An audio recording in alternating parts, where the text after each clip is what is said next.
Thank you for joining us today for the Conform to Christ podcast, where we seek to engage the mind, affect the heart, and call people to follow Christ. I'm Jay Jones, here with George Mays.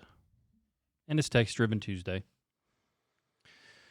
Today, as you listen, I guess it's the big Tuesday. Huh. Yeah. Yeah.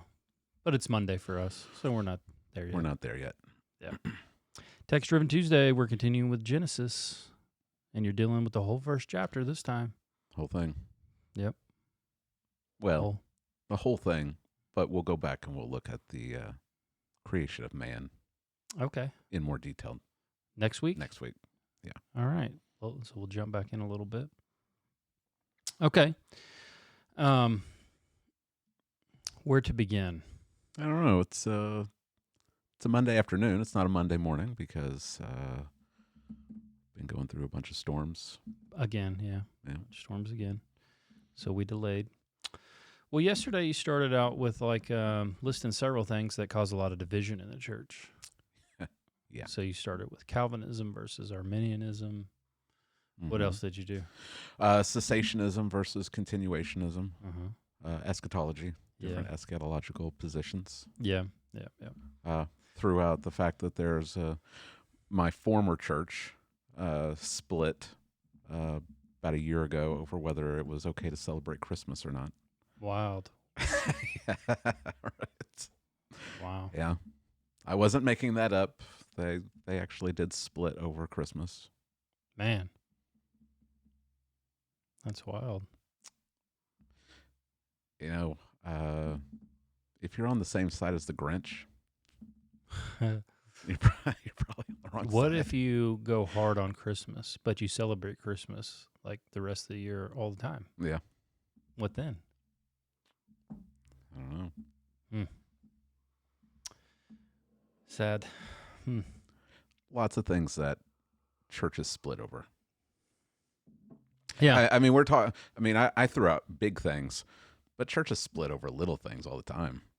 Right. You know. Yeah. So what was kind of your goal, your intent of setting up your sermon this way?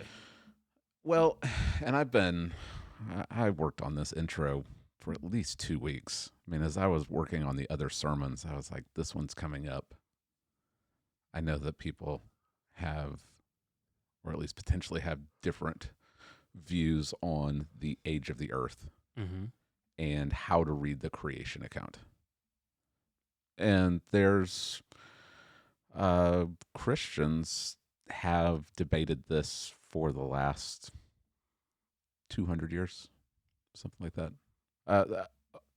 For most of church history, the majority of Christians have held to a literal 6 24-hour day creation. Right. And they would read this as a historical account. As a historical account, yeah. Even So did a the lot poetic... some old Earth creationists will throw out Augustine. They'll say, well, Augustine didn't hold to literal 24-hour days. He didn't. At least early on, he didn't. He held to a more allegorical approach to Genesis 1. Yeah, but he had a pretty big allegorical approach to a lot of text. Right. But he didn't hold to an old earth. He held to an instantaneous creation. So he's not on the cause of millions of years or billions of years. I don't know if it was unanimous, but it was pretty close that the early church fathers all held that the earth was about 6,000 years old. They all held to this idea that the earth would be around for 6,000 years, and then there would be the 7,000th year would either be the beginning of the millennium or the beginning of the new creation. Yeah, like across the board, including Augustine. Yeah. They all were like, the creation of the world was relatively previous to where they were, and the earth was going to last for 6,000 years. And then Christ would come. Okay. So, and that's not to say that there wasn't evolutionary thought back then. Like some of the Greek philosophers were uh, proposing not quite what Darwin was proposing, but they were proposing evolutionary thought. At least some of the, like Socrates was proposing that the universe was eternal. Mm-hmm. So it could be old. So it's not like the early Christians weren't aware of these other ideas. But it wasn't until the rise of Darwinian thought in the 1800s and what was called uniformitarianism, which is the idea that a geological idea that said that what you observe today in the earth is how the earth has operated for its entire period. And so we're seeing evidence that the earth is old, so the earth must be old. So they're rejecting cataclysm. Yeah. And so that's where the idea of the earth being, now how do they say it is, 40 billion, something like that. That's where that idea came from. So it's only been within the last 200, maybe 300 years that people have actually thought that the earth was that old. Mm-hmm. And so with the rise of that in Darwinism, is that when you say people started reading this in a poetic way? Yeah, that's when Christians started trying to reconcile the biblical text with what scientists were starting to see in general revelation. Mm-hmm. So scientists started saying the earth, the universe is really old. And so now Christians are trying to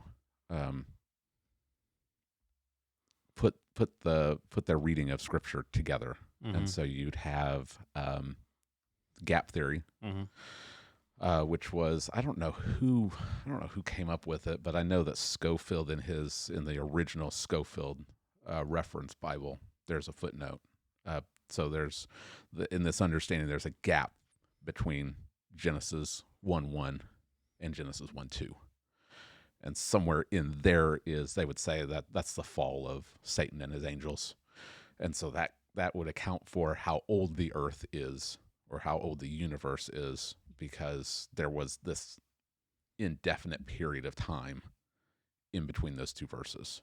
Mm-hmm. Then there's the day-age theory, where the first day is a long time.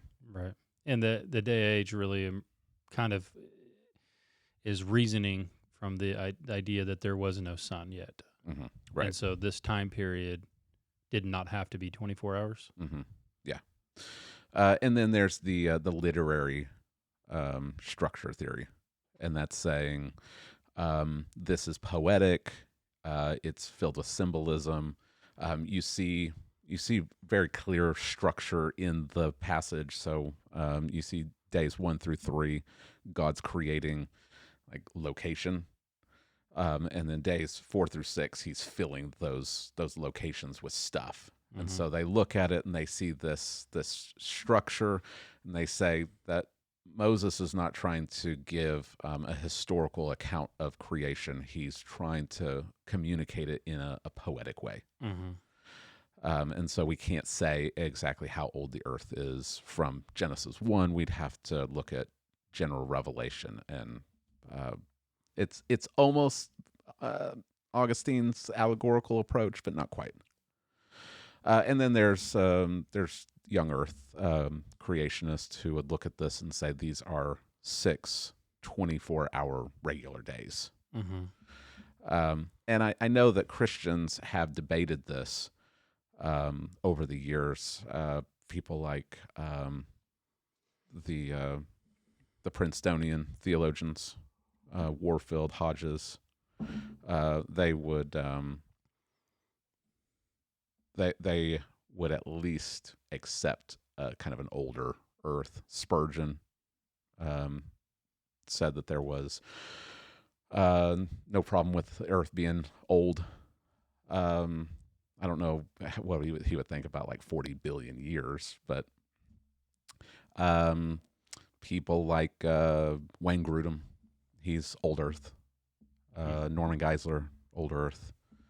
I couldn't substantiate it, but I read that J.I. Packer, I don't know if he was old Earth, but he at least said it was compatible with the Genesis account. So, did you say Sproul at one time? Sproul at one time held to the literary structure, which that was invented by Meredith Kline. He was at Westminster. I can't remember when he was there. That's an interesting name for a dude. Meredith Kline. Yeah. I've got his commentary on Genesis in my office. But yeah, I'm pretty sure he's the one that was the first proponent of the literary structure, and R.C. Sproul for part of his life held to that, but then later on he switched to young Earth. Okay. But that's what his I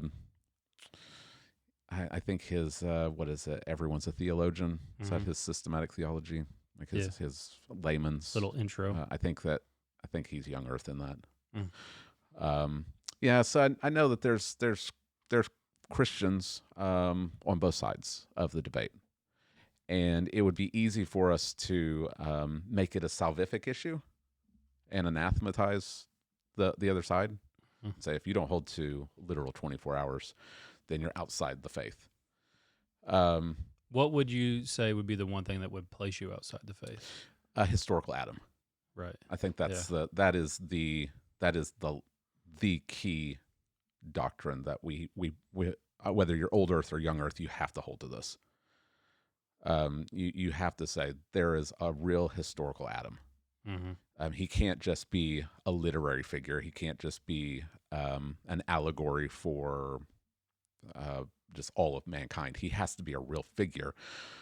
One, you've got the genealogies in Genesis and Chronicles and Luke, and they all trace the lineage of Israel through Adam. So I mean, you got Genesis 5 where it goes from Adam to Noah. Was Noah a real figure? Like now we're starting to get into some other problems, right? Is Noah a figure? Because then you've got the genealogy of chapter 11 that traces from Noah and Shem to Abram. Was Abram a real figure? Like was he a real person? So you see the issue of treating Adam as a literary figure is where do you shift from symbolism to this is an actual person. And then you get even bigger problems when you get to Chronicles. First Chronicles starts with Adam and traces all of the history of Israel until the return from the exile, which includes people like David. Is David a real person? And then when you get to Luke, Luke traces from Jesus back to Adam. Was Jesus a real person? Right. Right. So you got big problems. And then Paul makes his massive theological arguments in Romans chapter 5 through one man, Adam, sin and death came. Through one man came life. Well, if Adam's not real, then his argument starts to fall apart. Right. 1 Corinthians chapter 15, just as we've borne the image of the man of dust, so also shall we bear the image of the man from heaven.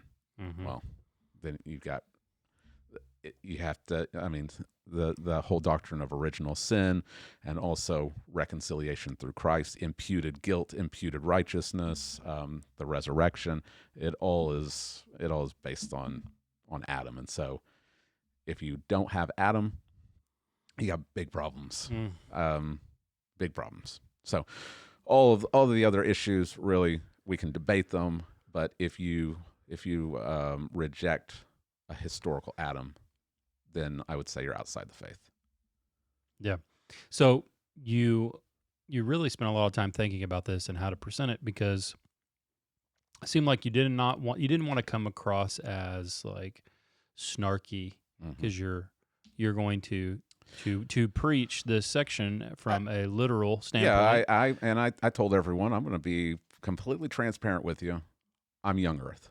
I believe that Genesis 1 is a straightforward historical account of what God actually did in 6 literal 24-hour days.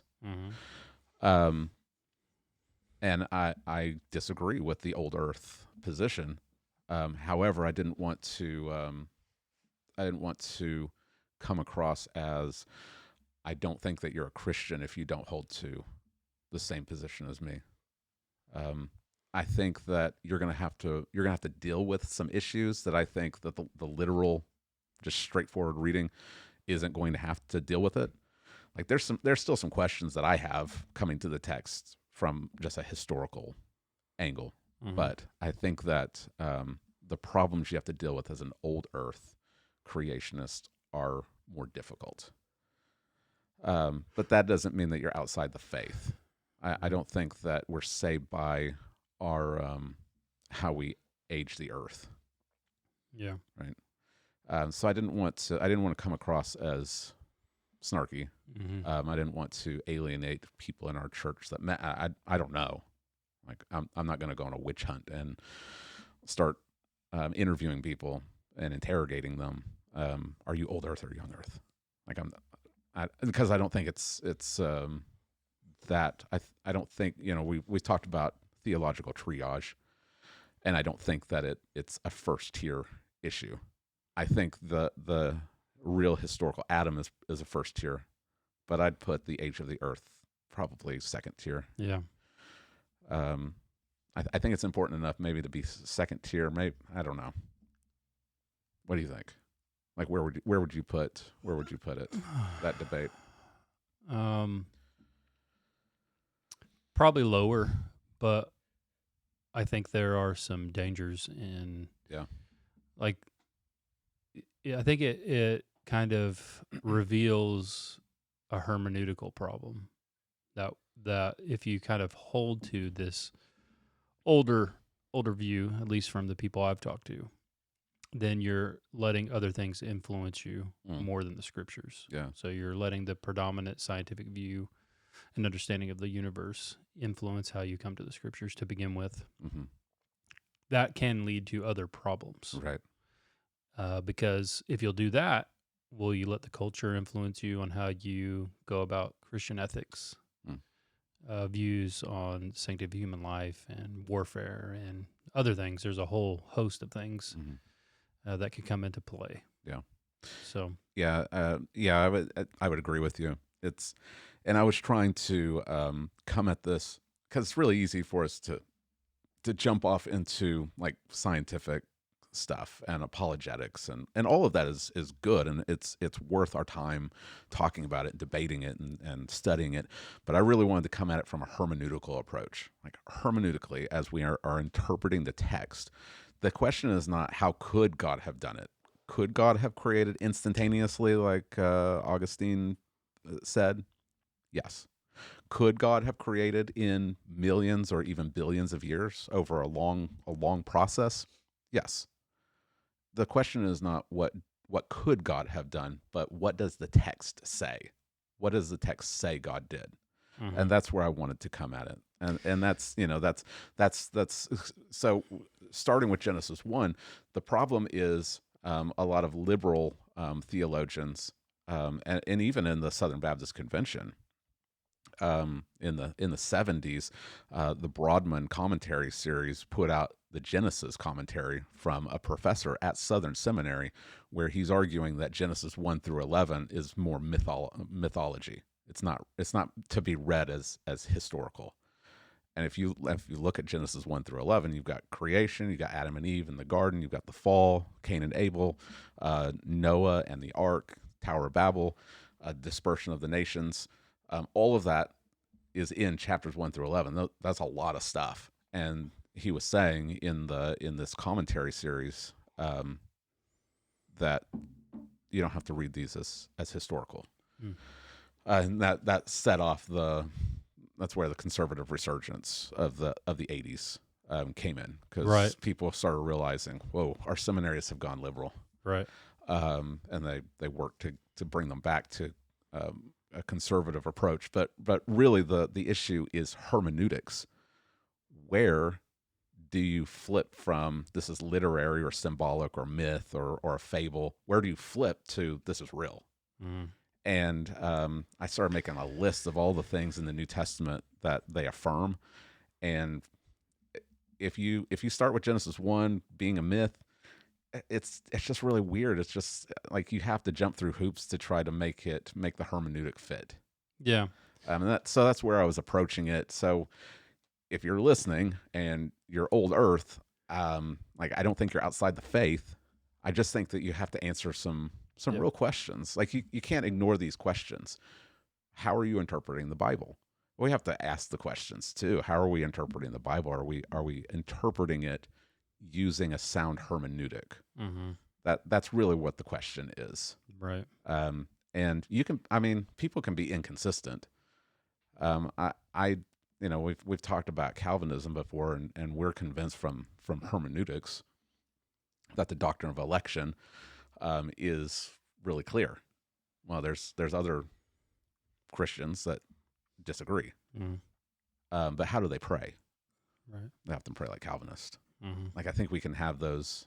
I think we can disagree, and we can also see there's these inconsistencies that where we all are dealing with these tensions. Yeah. In trying to be consistent. So I think that you can, like Wayne Grudem, he doesn't hold to evolution. Like he argues against evolution in his systematic theology, yet he holds to old Earth.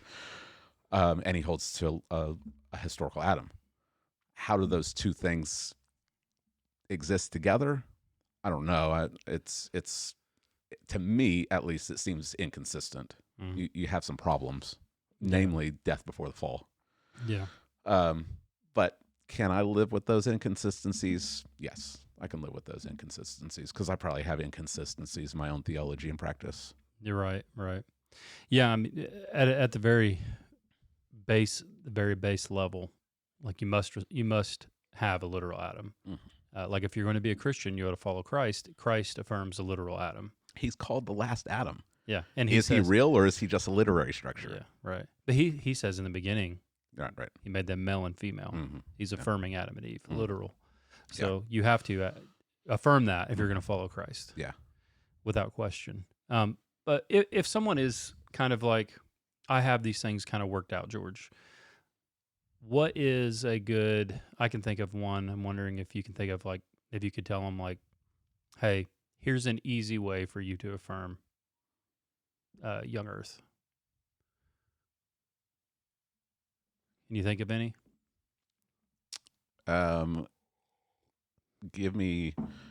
Talk to me like I'm 5. And Okay. ask me that question again. All right. But I didn't ask it very good. I'm trying to get at what you're asking me. I'm trying to get at God creating a young Earth that's mature. Mm-hmm. Right. So like God created Adam and Eve, and it seems that He created a fully formed human being. It seems that way. Yeah. It doesn't like which came first, the chicken or the egg. It seems like the chicken came first. Right. Right. I don't think. So the quirky little question: did Adam and Eve have belly buttons? So if we go back, well, I would say they probably did, but they didn't have umbilical cords. So Yeah, right. It's like God can create people with the appearance of age. Yes, and it's not that really that He's creating them with the appearance of age. More maturity Mm-hmm. is the thing. Right. Right. So a mature human being's able to immediately procreate. Yeah. All of the animals mature, Mm-hmm. ready to multiply. With- So why would the same things not apply Right. to the rest of the earth and the universe? Right. Yeah. So to get to live with human beings on the earth, you have such a finely tuned parameters Mm-hmm. in the universe. Like it's astronomical. Right. This is the teleological argument. Mm-hmm. And if those parameters are not met, then there cannot be human life. Right. So I think a good argument is that God made a mature universe, Yeah. a mature earth that Mm-hmm. already had all the geological things we would need for life, Yeah. Everything we would need to build and a habitat that's perfect. Mm-hmm. So all the things we see in the universe need to be where they are for the universe to work this way. Right. So created instantaneously with maturity. Yeah. Yeah. I would agree. I think that's the best Mm-hmm. way to go. Like, look, I know you're struggling because I think some people genuinely struggle with this. Yeah. Well, general revelation is supposed to testify to God and the truth Right. of God. Now, how do I reconcile the appearance of the universe? Well, and one way that we can do that is by rejecting uniformitarianism. Mm-hmm. If you, and again, this is where it's really imperative that you have a good hermeneutic, because a lot of people that are rejecting Genesis 1 are also rejecting Genesis 7 and 8. Uniformitarianism would say the flood either was a myth or a fable, or it was localized, where they can reject this cataclysmic event. Mm-hmm.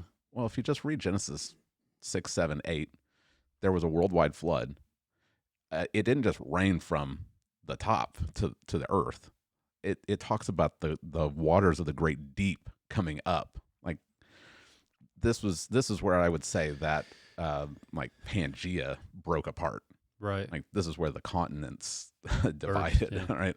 right? Because it was a cataclysm, and this cataclysm that wipes out all life except what's in the ark would have changed the face of the earth. And scientists have even seen from Mount St. Helen rocks that, if they were using their normal dating, their geological dating, says that this was created millions of years ago. Right. But they know that it was created in a cataclysm. It also created oil, fossil fuels. Yeah, yeah, Instantaneously. You've got modern evidence that a cataclysm can give the appearance of age. Well, let's trust what the Bible says, and let's say if there was a worldwide cataclysmic flood, it's going to cause the earth to look different. Right. With the appearance of age and the flood gives answers to a lot of mysteries that geologists discover, like why are there fish fossils on tops of mountains? Right. Well, because there was a flood that covered the highest mountains.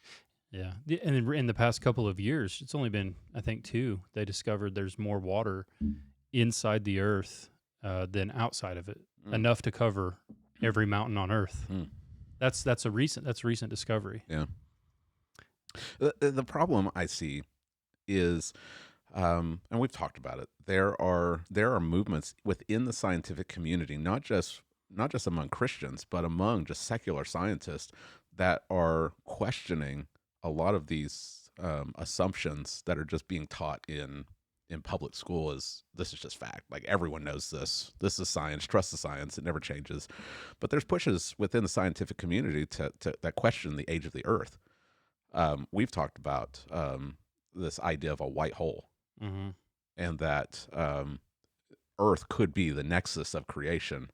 And so as the universe is unfolding, the universe is aging, the earth is going slow. Like the closer you get to the nexus, the younger it is. Right. Well, my question that I was pondering, and I gave yesterday in the sermon, is let's say that tomorrow the scientific community, whatever you want to call that, that looks like, whoever the authorities are that make these calls, right? Let's say that the scientific community, the powers that be, they say, we have discovered scientific proof that the earth is young. Like it's not millions of years. It's maybe, 10,000. Would you then come back to the text and be like, I got to read this differently? Why? Right. What is your governing authority for how you interpret the Bible? Right. And if you change your hermeneutic based on what the scientific community is saying, then your ultimate hermeneutic is what you're using general revelation to interpret special revelation, when Psalm 19 puts special revelation as superior to general revelation. Like you don't use nature to interpret the Bible. Use the Bible to interpret nature. Right. I think that's the proper hermeneutic. Like a big one of those would be that the Bible tells us that we're made in the image of God. Mm-hmm. Nothing else in creation bears the image of God. Right. And therefore we have this type of infinite value that other things don't have, whereas the scientific community will tell you you're just a highly evolved animal. Right.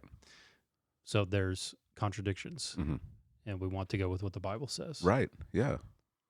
We don't want to be shifting around, because time and time again, the Bible is proven true, and all you're going to do is make people think that you don't really believe what you believe. I mean, what was it? Until the last 50 years, 70 years, the archaeological community didn't believe that the Hittites existed. All right. Like the Bible talks about the Hittites. Well, David for a long time. Yeah, they until didn't found. think, they didn't think that David existed. They didn't think that the Hittites existed, Solomon, and then time and time again, as they dig and explore, they discovered, what do you know, the Hittites actually existed, and they actually were a big people group. And David, there's like a seal that says David, and or even the nation of Israel. They find stuff as a whole. Yeah, Israel. right. Israel wasn't a thing, and the histories of Israel being at war with Egypt and the surrounding nations weren't true until they find it on a stele in Egypt, recounting the exact same story. Then they're like, "What? Where did you look at that?" Yeah, you know. Yeah. So we're going to get to Genesis 6, and we're going to talk about giants, and like you talked, if you were to talk about giants in just polite conversation, like we do. A lot of people would be like, that's just fairy tales. Bible talks about giants, and there's actually records from different people groups around the world talking about giants. Yeah, it'll be interesting because in a historical fashion, they're like, unlike every we know about these people, and they are giants on almost every continent. Yeah, including the Native Americans. Yeah, here in America. Yeah. They talk about giants. So who's going to be proven true? Well, it's going to be the Bible. The Bible's going to be proven true. Yeah. All right. Well, we'll jump in, and if you're taking notes, we're looking at 3 central truths from creation to give you hope in and I don't remember what it was, but it's in a pagan land. Yes, that's right. Yeah. There was another P in there, but I missed it. No, it's 3 central truths. To give you hope in a pagan land? To give you encouragement and hope in a pagan land. Yeah. Because we could get sidetracked by a bunch of stuff, and this whole sermon could have turned into a lecture trying to prove to people like my position. And it would have been super boring, and it would have missed the point of the passage. Yeah. Because Moses is not writing a history book. Like, it's not supposed to be a comprehensive history. We know that because there are things that he doesn't talk about. Like, he doesn't give a history of everything that happens. It's a very selective history that's following a very specific people group. Like, the whole purpose is to trace the seed of the woman. That's what the genealogies are doing. He's not just giving a history of the world. It's not a science book. Like, he's not trying to give like the science of all of this stuff.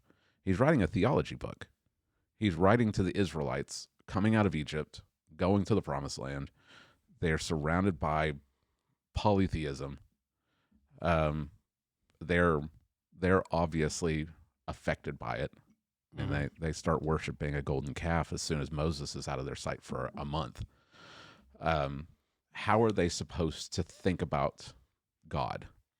The Egyptians have their creation myths. The Babylonians have creation myths. The Canaanites have creation myths.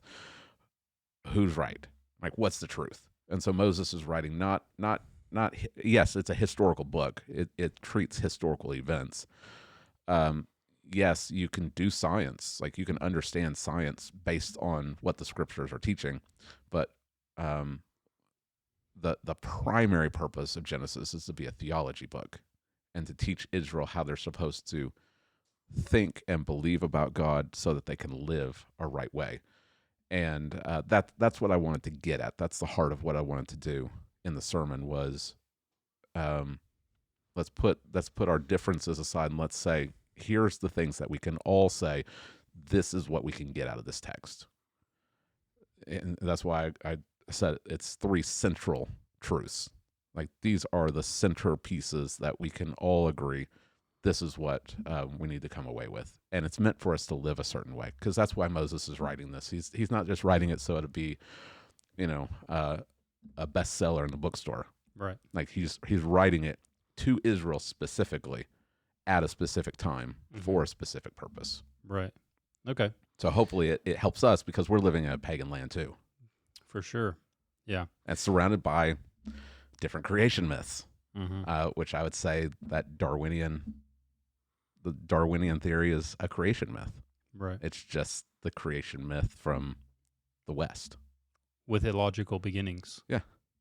You have to completely abandon all reason at the beginning. And it produces a worldview. Like all of these creation myths are going to create a worldview. Mm-hmm. What kind of worldview are the Israelites supposed to have? Right. That's what Genesis is setting out to produce in them, a worldview. Okay, so let's look at the first one. Number one, and these are timeless truths. They will be the same, just as relevant 3,000 years from now if Christ doesn't return. I don't know if we want to read it. It's the whole chapter.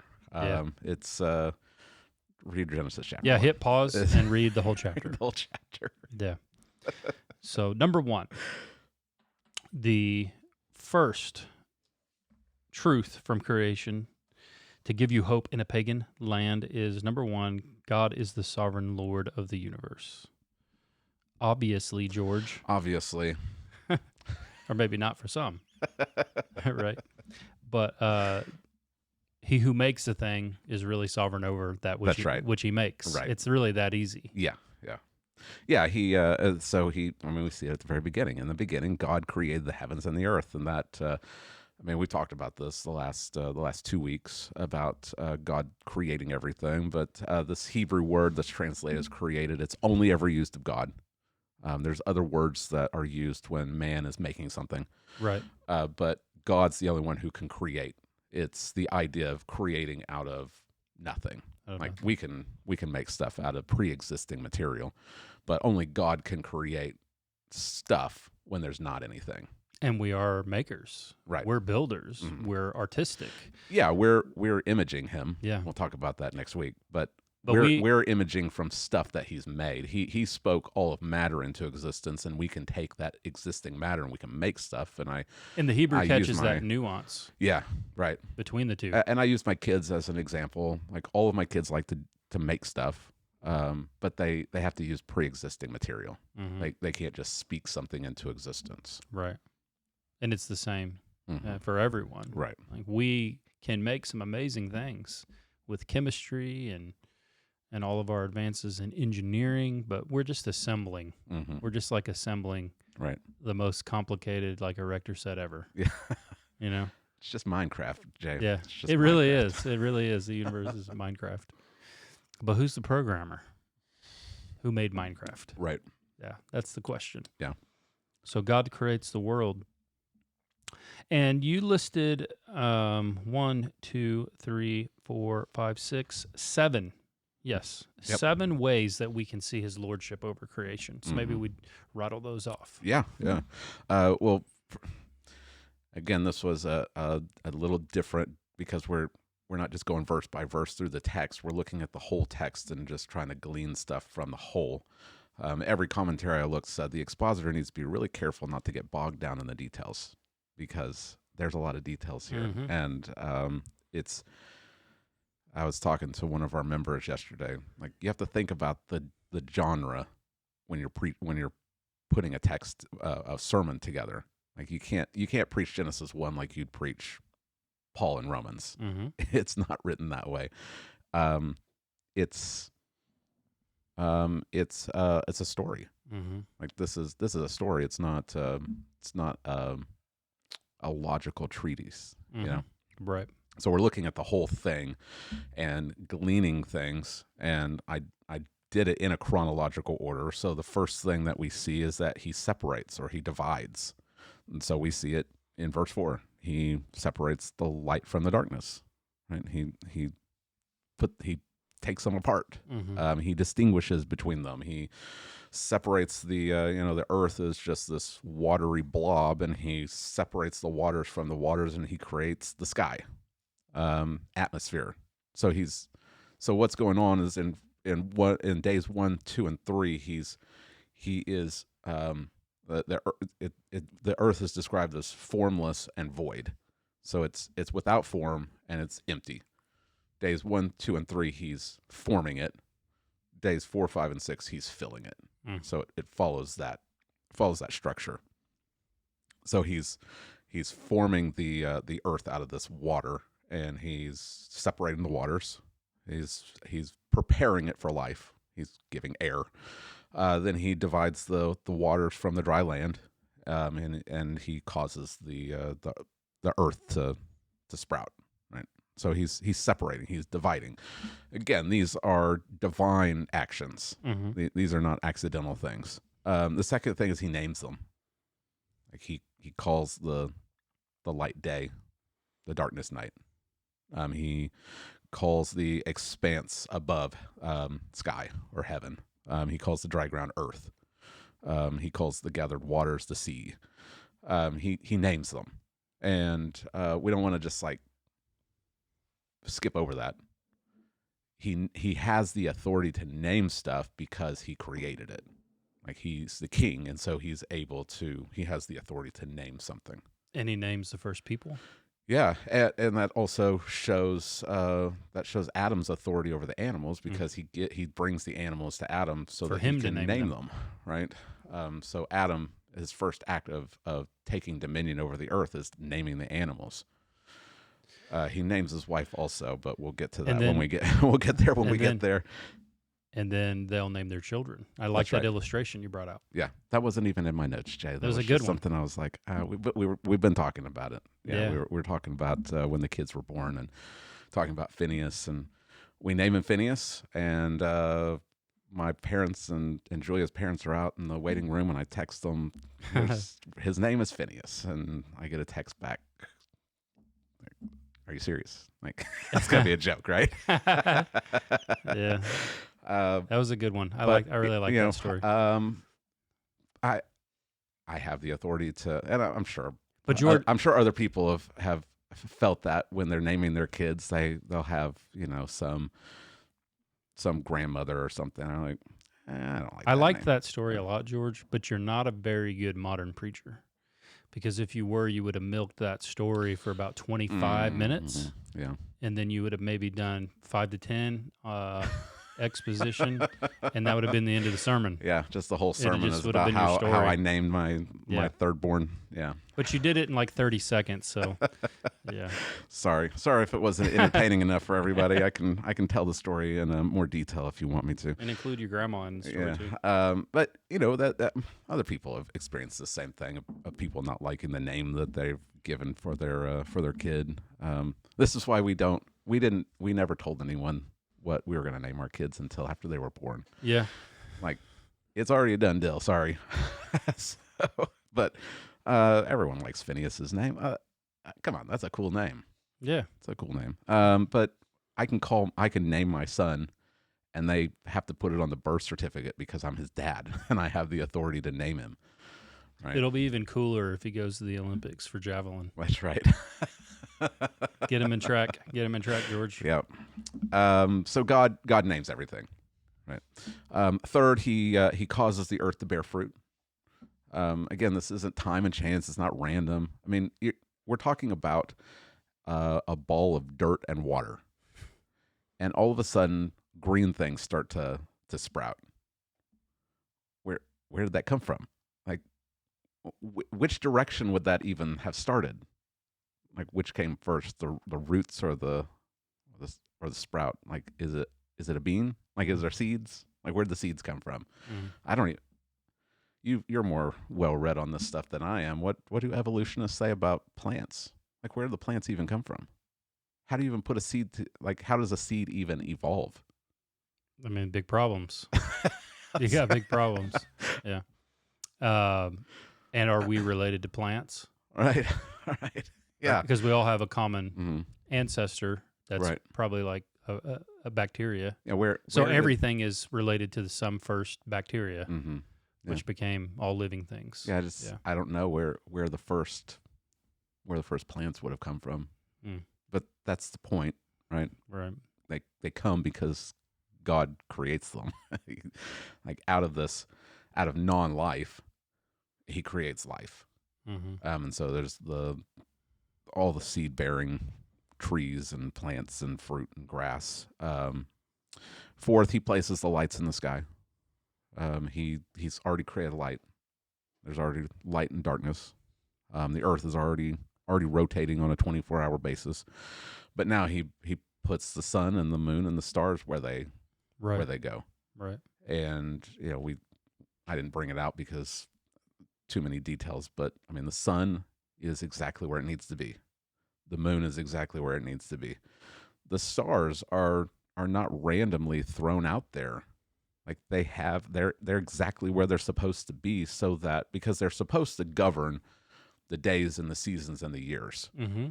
So you know what time of the year it is just by looking at the sky and seeing where the different planets and stars are. And we That's know not random. And the ancient man was very sophisticated in their observation of this, right. Like incredibly so, that they could know exactly what day it is. Or traveling, they could know exactly where they are and travel by these. Yeah. The Israelites they governed themselves by the Lunar Calendar. So the moon cycles.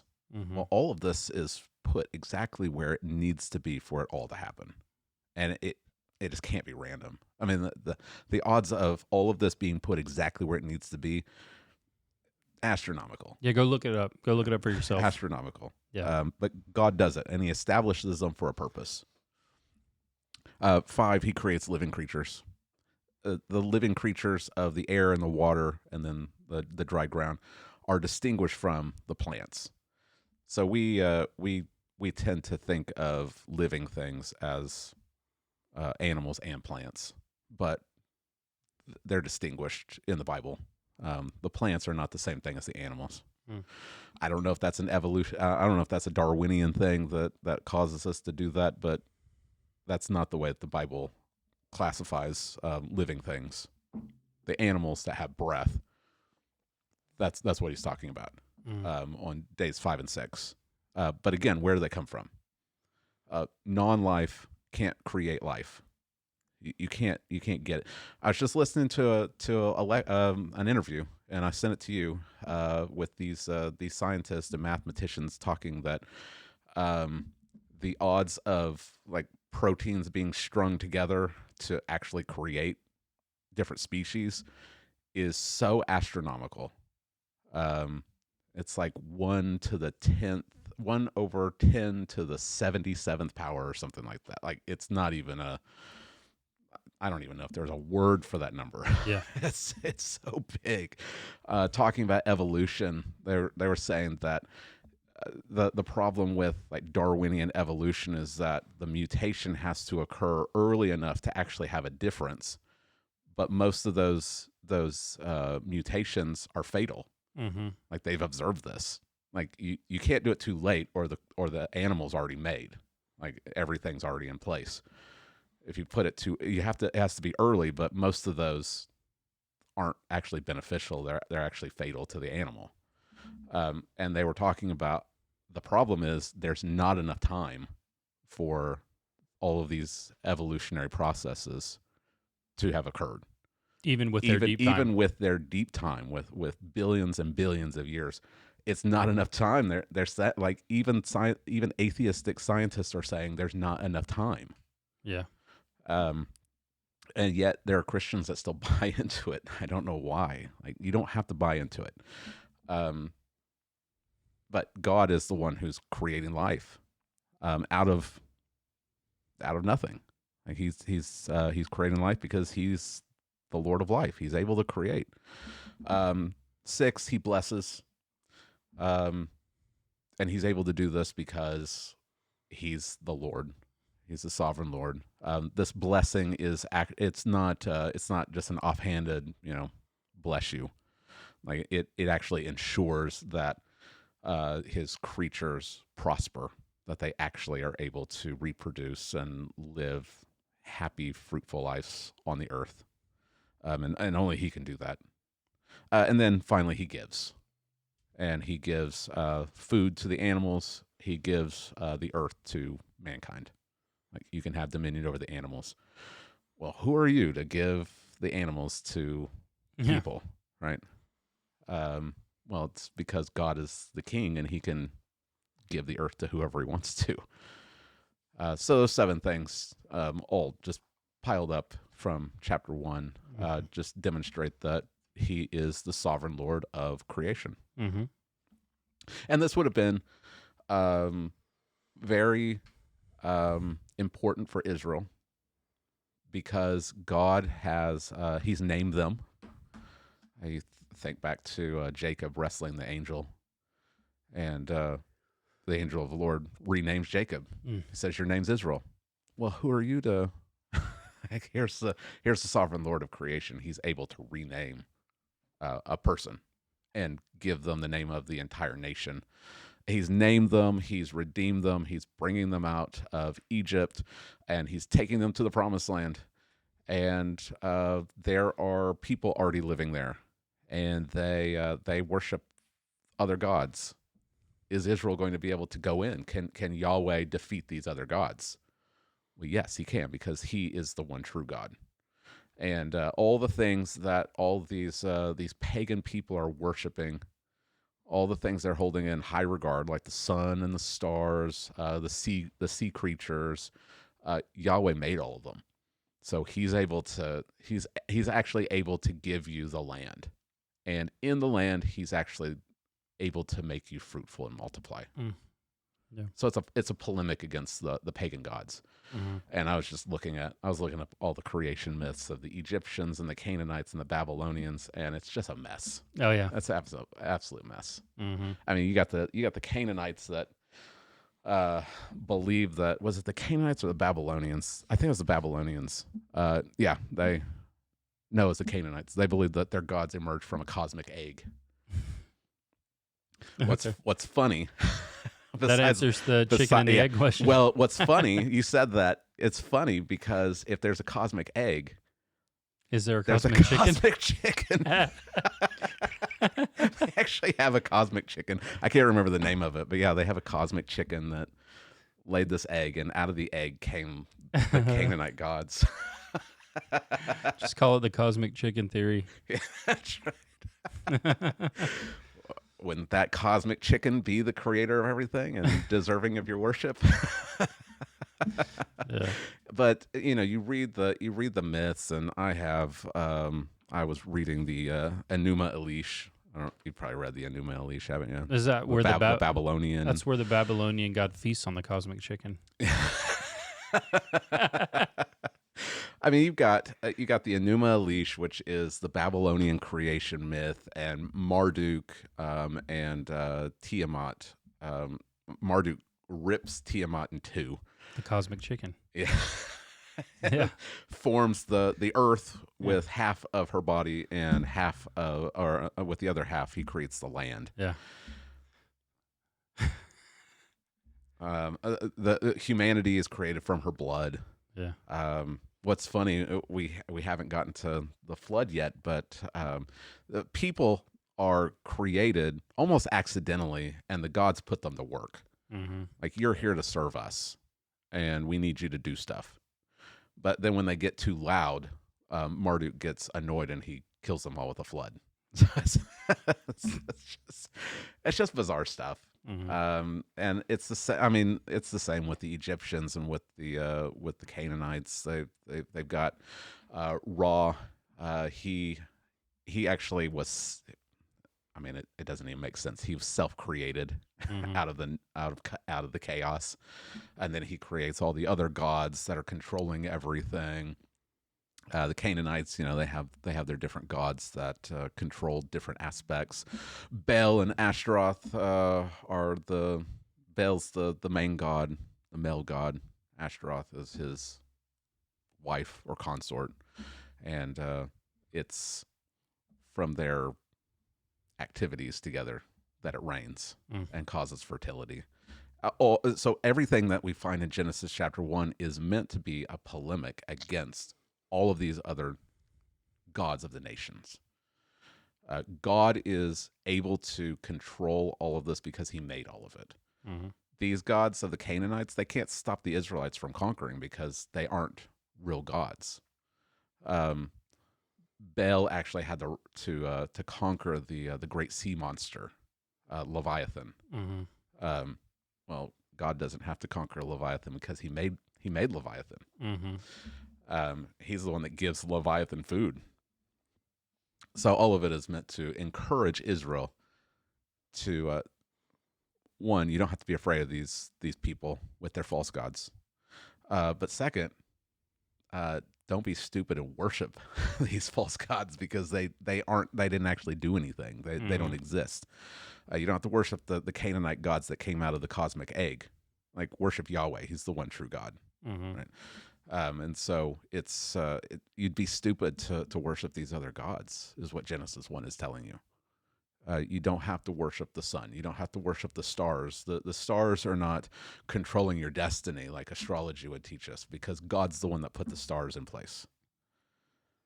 And this should be an encouragement for us because we live in a pagan land and there's people with all kinds of weird pagan ideas. We don't have to fear them. We don't have to fear. People still do astrology. They still do astrology. They still, I mean, we've talked about the fact that there's pagans, actual pagans in Lawton that worship like the ancient Norse gods. And you don't have to worry about Odin. They worship all the gods that already took a big L. Yeah. And then they have the audacity to make fun of us. Mm-hmm. Right. Your gods are dumb, and they haven't actually done anything except die. Yahweh stay dead. Yahweh lives. Yahweh is the sovereign Lord, and so we don't have to worry about that the pagans are going to win. Mm. All right, number 2. Your God creates by his powerful word. So be encouraged by that. Mm-hmm. And that's incredibly unique, too. Right. So just by the word of his power, everything. Yahweh doesn't have to rip another god in two and unfold her body as the sky. Yeah. Like, if you read the Enuma Elish, it is violent and gross. And it's nothing like Genesis 1 that is filled with majesty and beauty, because Yahweh just speaks and things that previously didn't exist pop into existence, just because he has divine power, and the power is he's so powerful, so omnipotent that he can simply speak. Mm-hmm. And he creates light particles. No, I can't remember if I told you this on the podcast or off, because we've talked about things, and I just like to do some holy speculation. You know what I mean?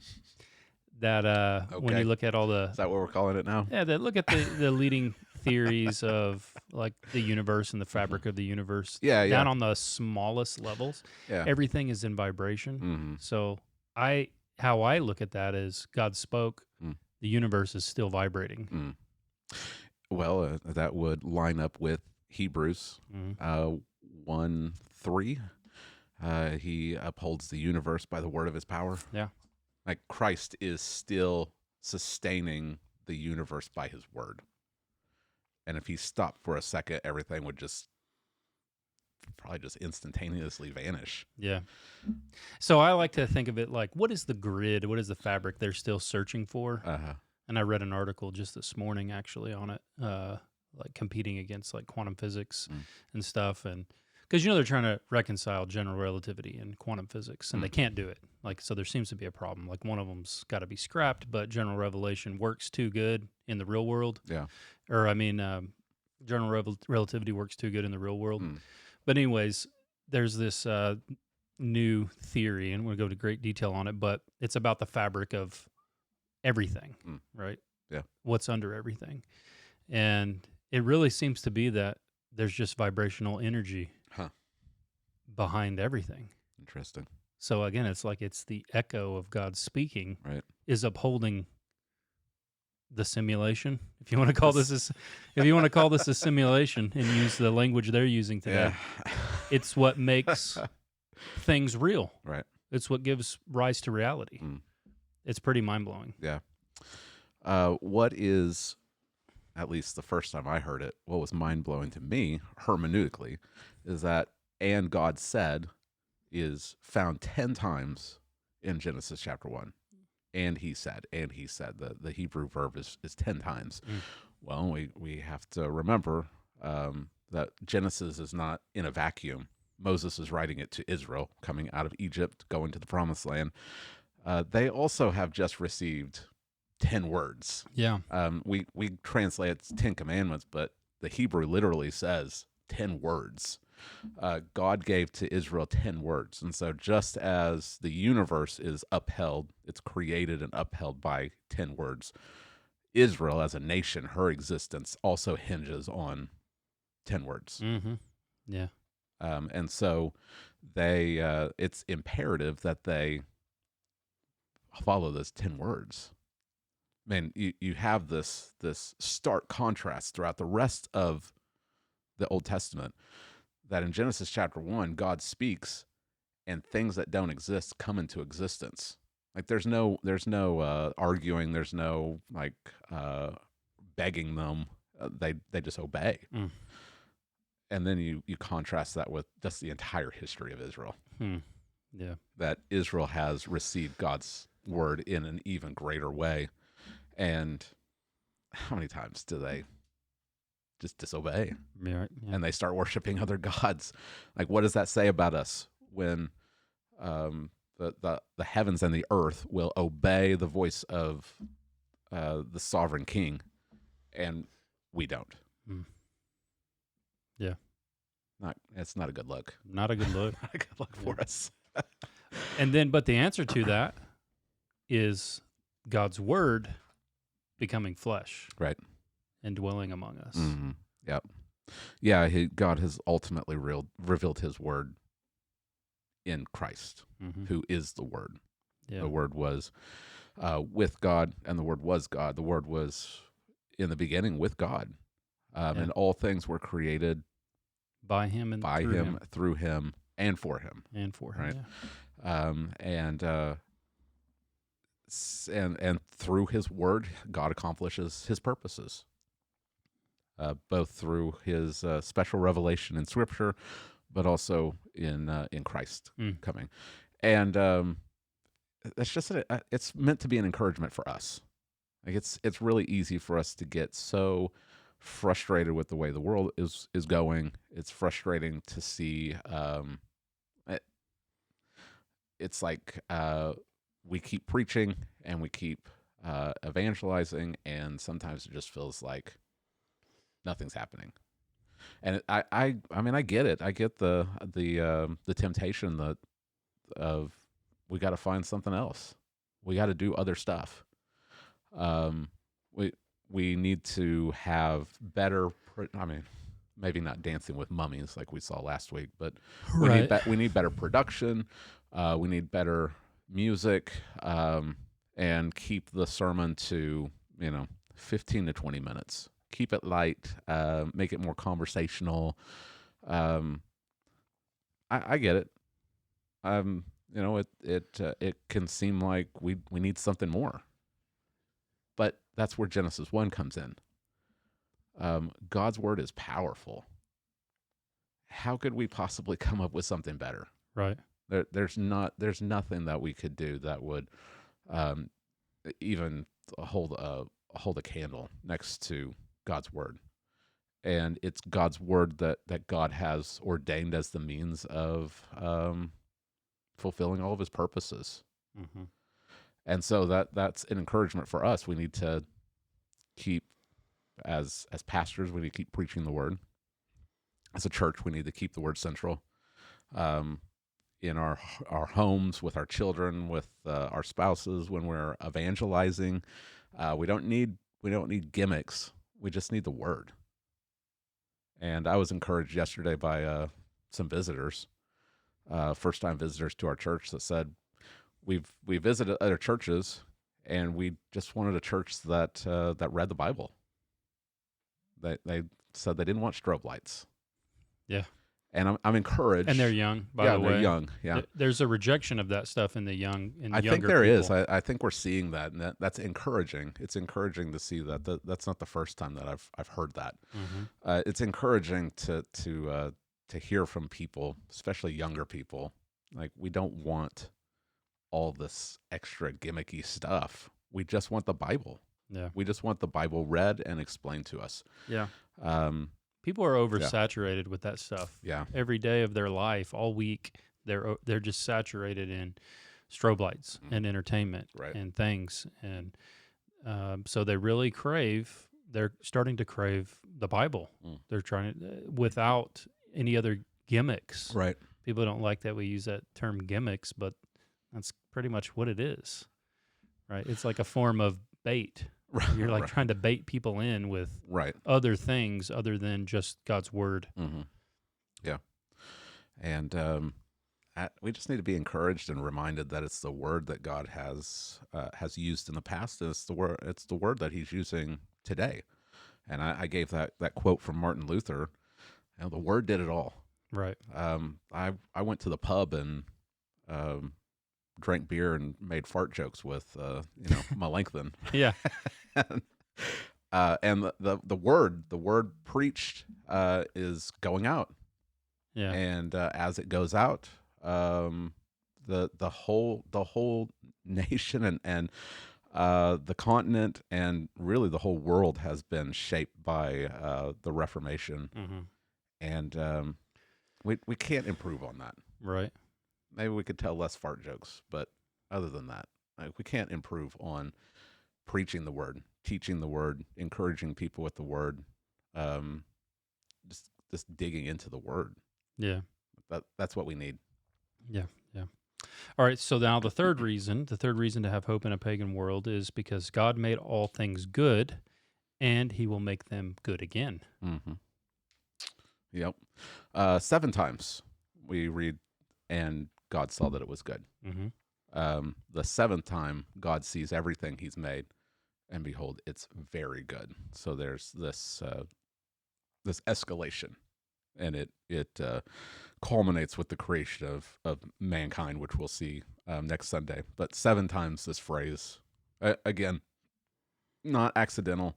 Moses uses 10 and he says purposefully to mirror the 10 words at Mount Sinai. 7 times, and it's good. It's 7 is completion.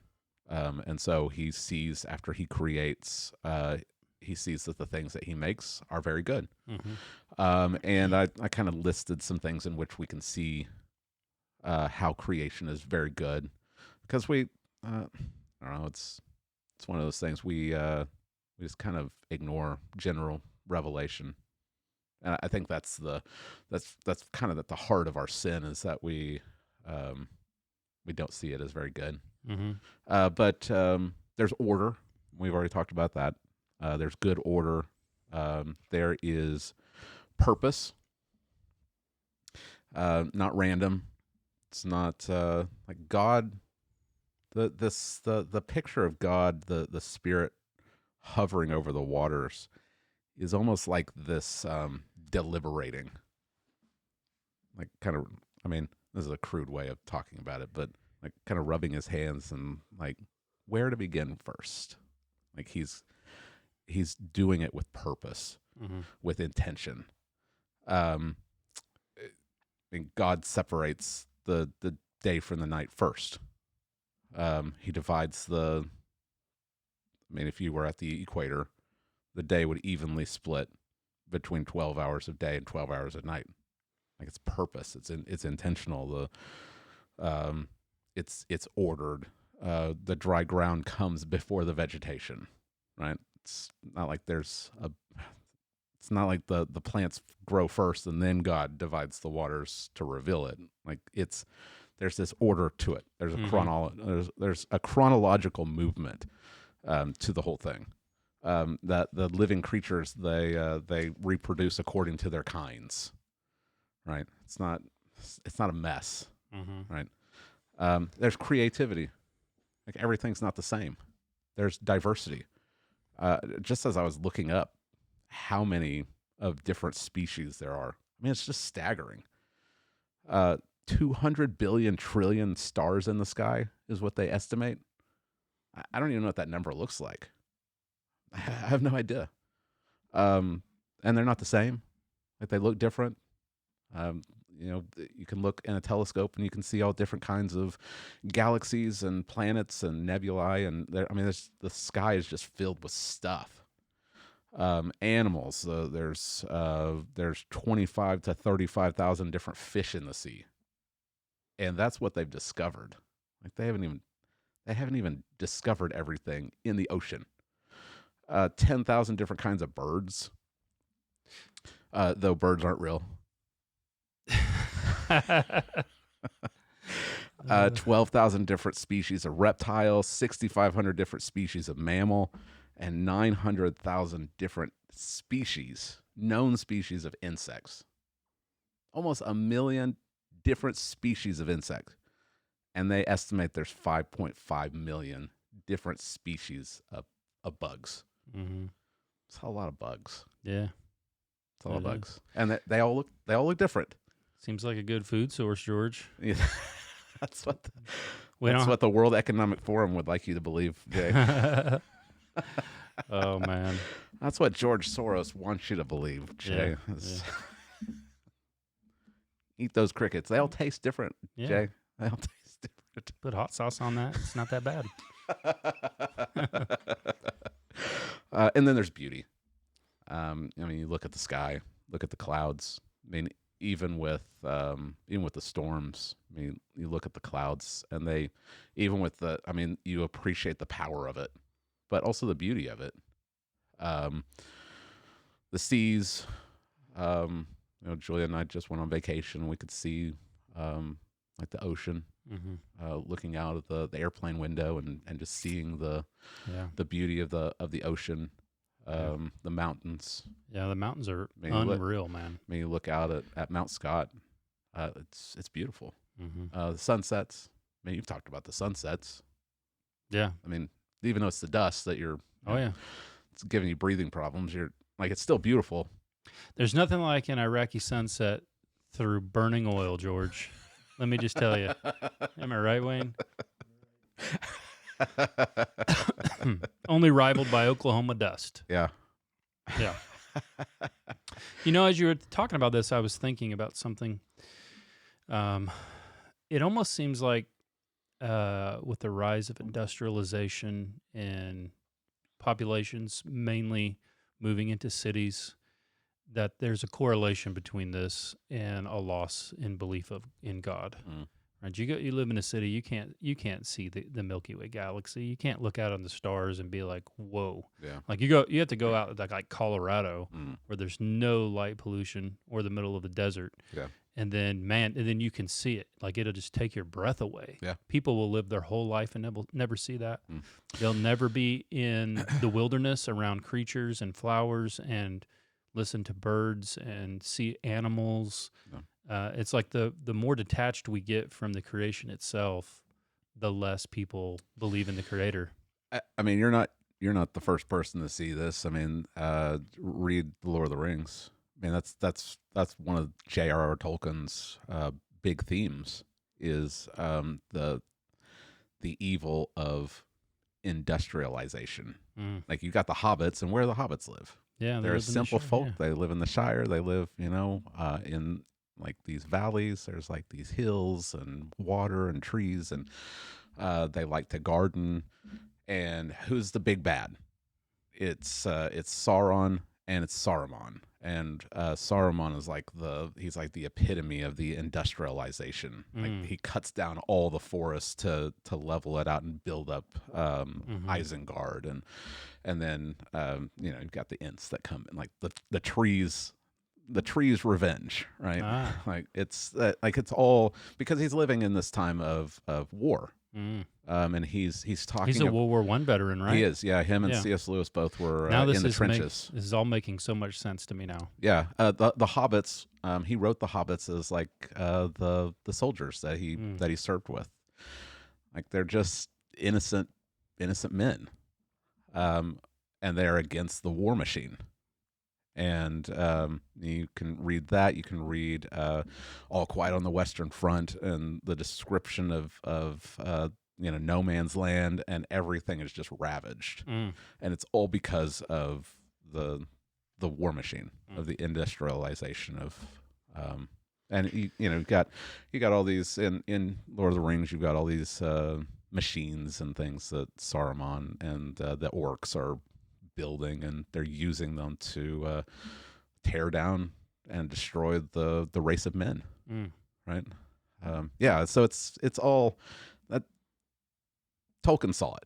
Yeah, like he saw that like beauty is being destroyed, and he's just trying to communicate that in a fantasy way. There was a recent World War I movie that really captured this. It was all shot in one continuous. It was one continuous 1918 shot. Was that what it was called? I think so. 1918. And what was interesting about that, I think it was maybe Owen Strachan. He had written an article about it. It begins with a tree, like I think a soldier's resting against a tree. Okay. And it's like the only tree you'll see in the movie because it's just a wasteland. Right. And then it ends with a tree. Yeah. And I think he's trying to draw that same thing out. Yeah.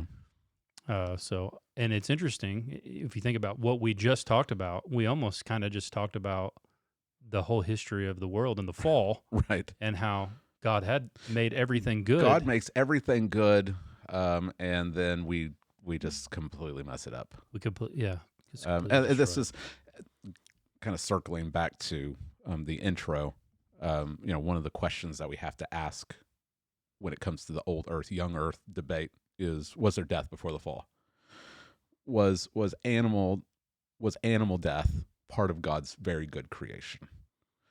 And if we're talking about very old Earth, we're talking about the extinction of thousands of species before Adam even shows up. Is that part of God's very good creation? Well, I don't know. I don't know if I would answer. I don't know if I could get to saying yes because of Romans chapter 8, where Paul talks about all of creation was subjected to futility, and that it's been groaning in birth pains until now. Well, I think you're wired to know the truth of this. Like if you ever had like a dog that you really love, right? When that dog dies, like it shouldn't be this way. Like that really, it's not like someone, like a person dying, but it's still death, and it's still, it's bad. Like it shouldn't be like that. Yeah. And you can't help it. It's just a natural human response that you have. Yeah. So God made everything very good, but because of Adam's sin, all of creation falls. And so now there's death. And he lives outside the garden where it's not very good. And we'll see when we get to Genesis 3, the curse that he would work in futility. Like he's going to try to garden, try to grow food, and he's going to get thorns. It doesn't look very good.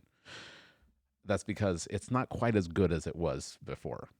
Like that same lecture or interview that I was telling you about is there was one theist who was arguing pretty much from a Christian standpoint, I think, and I think one of the other guys was maybe Jewish, and he was talking about the fact that you don't see a good world. Like I think it was a philosopher. He was arguing against the idea of God. I think he was friendly with the idea of intelligent design, but there's like I don't know what the distinction is between intelligent design and theism. But he was drawing a distinction between intelligent design and theology, like a theological intelligent design, right? And he said that one of the reasons is that the world doesn't look good. Like if you were to look at it from the standpoint of intelligent design, you'd have to say that the design isn't very good. Like, it's flawed. Like, because it's filled with death and disease. Corruption, decay, and that's what not like you wouldn't say this is a good intelligent design. You'd say that this is kind of. He's so close though, George. I know because once you get there, right. then all you have to do is ask yourself the question: where do I get the concept of good from? Yeah, because you can't have the concept of this is not good, right, without having this like idea or ideal, in your head as to what good would be. Mm-hmm.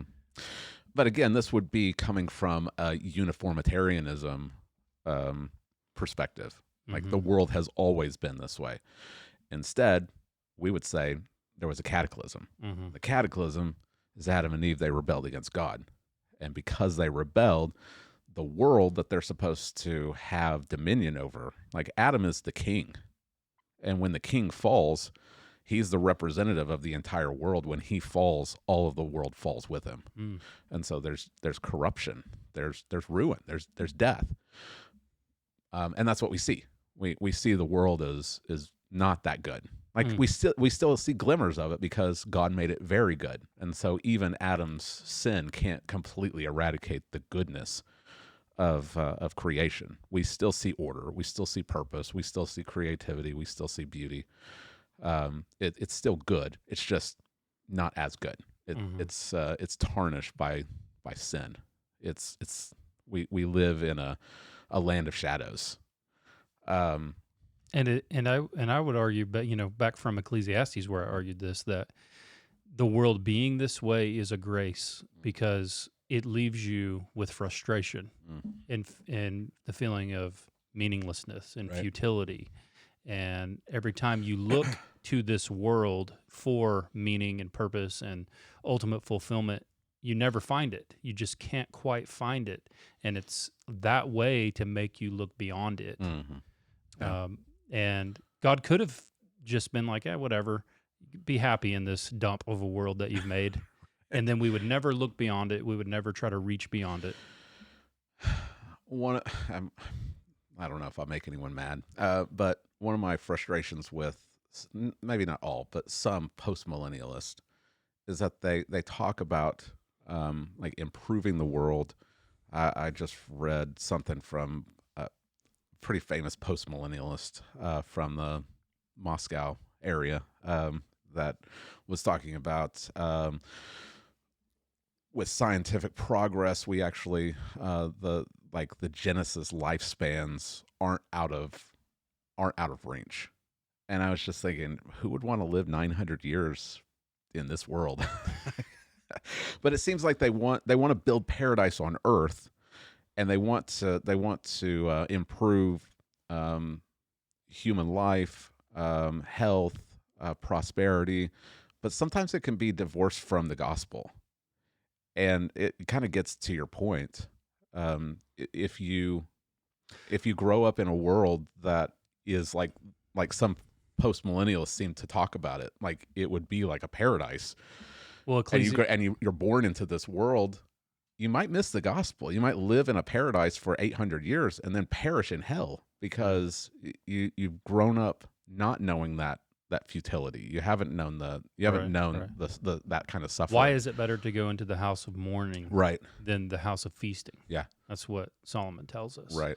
It's because it's in those dark times that we're able to break out of the matrix, if you will, right? Right. Where you can see like this can't be all that there is.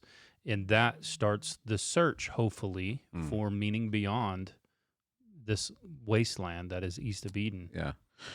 That's not to bash all of my post-millennial brothers and sisters. It's simply a reminder that the post-millennial hope has to come through the gospel. Like any eschatological hope, whether it's pre, post, or awe, it has to come through the gospel. It can't come through human effort. If to use a Tolkien paradigm and to bring it back into wrap this up, it kind of relies on the return of the King, George. That's right. Yeah, the ring is destroyed. The king returns. Yeah. That's when hope is renewed, and that's the hope that we have. Is that yes, Adam failed, the very good creation fell into ruin. But Christ is the last Adam, and through his death and resurrection and ascension, he has begun reversing the curse. When he was raised from the dead, he was the firstborn of the resurrection of new creation. Mm-hmm. Like he comes out and he's the last Adam who emerges from the grave in a garden, Mm-hmm. and he's the beginning of new creation.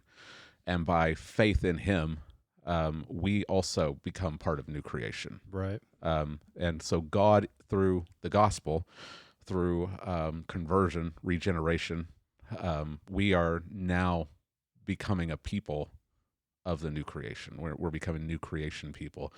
And then when Christ comes, just as all of creation fell because of Adam, who was their representative, the last Adam is a representative of a new creation. And so creation will be it won't just rewind back to Genesis 1 and 2.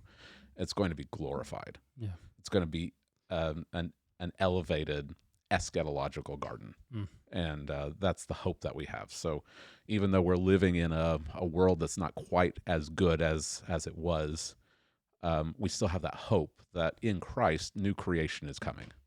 And so, yes, we're going to suffer here. We're going to experience sorrow and pain, and eventually we're all going to die. But because of Christ, that's not the end. He's going to raise us from the dead. He's going to glorify us with bodies that are like his. We're going to be made in the image of Christ, and there's going to be a new heavens and a new earth. Yeah. And so we can persevere. We can have hope even through the tears. As we blink away the tears, we can be reminded that a new day is coming. Right. Yeah. Very good. All right. So next week we're looking at Adam. Well, we're looking at the creation of mankind. Okay. Yeah. In Genesis chapter 1. We'll look at 26 through 31 in closer detail. Okay. Yeah. Awesome. Good. Thanks for tuning in today. Hope it's been a blessing to you. Hopefully you understand the Bible better, and in particular the beginning of the Bible. And hopefully this helps you to follow Christ better and to be more and more conformed into his image. That's the purpose of the podcast. That's why we're called Conformed to Christ. If this is helpful in that endeavor, please give us a like, subscribe, and share. We'll see you next time. Bye-bye.